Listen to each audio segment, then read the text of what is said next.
आजचा हा video special यूट्यूबसाठी.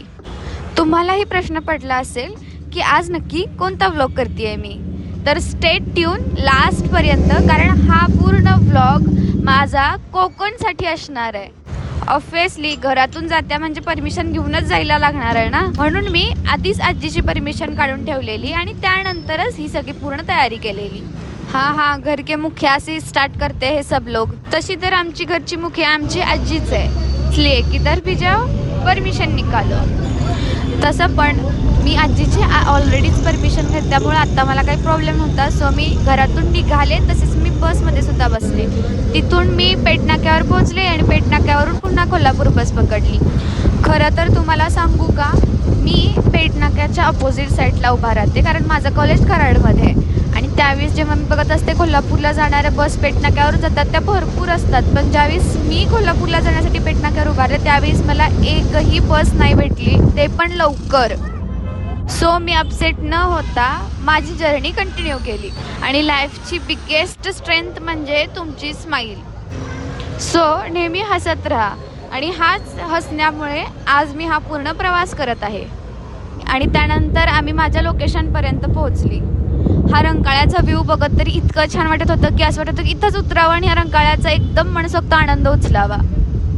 आपल्याला थोडी इथंच उतरायचं आहे, आपल्याला जर अफाट समुद्र अजून पाहायचं आहे. कोल्हापूरमध्ये निघताना बरेच घाट वगैरे जंगल वगैरे लागत होते, ते बघत ना इतका सुंदर प्रवास होईल असं वाटत होता.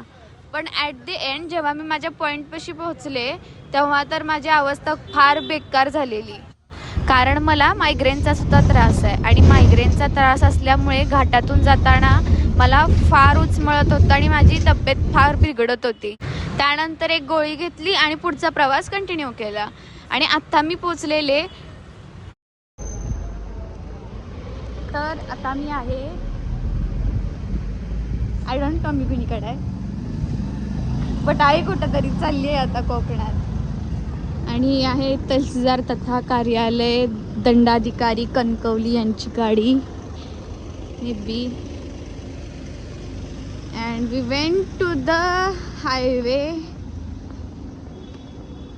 For milling any kind of bus to अस.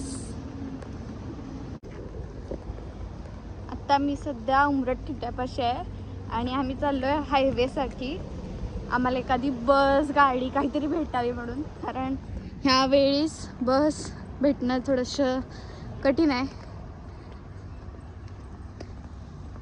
मी सध्या उमरठच्या हायवेवर आहे. इथं पण एखादी बस भेटावी, कारण बस तरी नाही भेटू शकत, बट इवन एखादी ट्रॅव्हल्स भेटावी जेणेकरून आम्ही पुढं जाऊ. And this is me.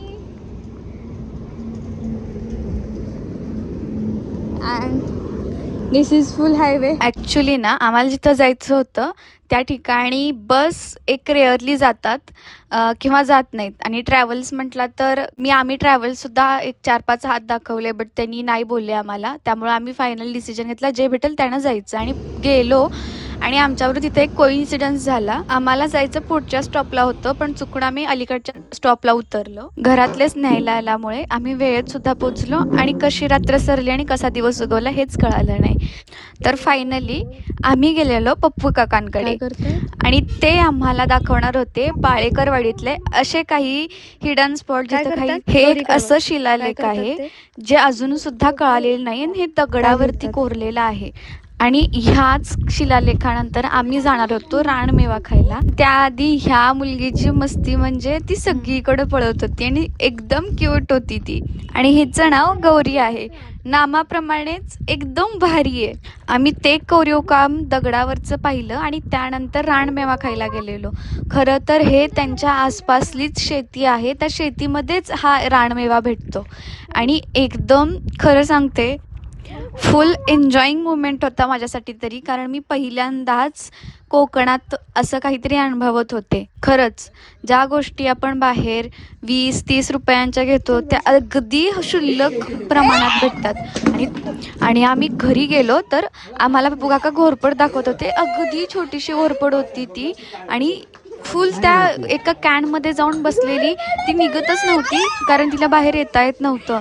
मग ॲट दी एंड पप्पू काकांनी तिला खाली सोडलं आणि ती निघून गेली. कोकणातल्या माणसांची हीच खासियत आहे की ते कोणत्याच प्राण्याला आणि पक्षीला कधीच मारत नाहीत. घे आता.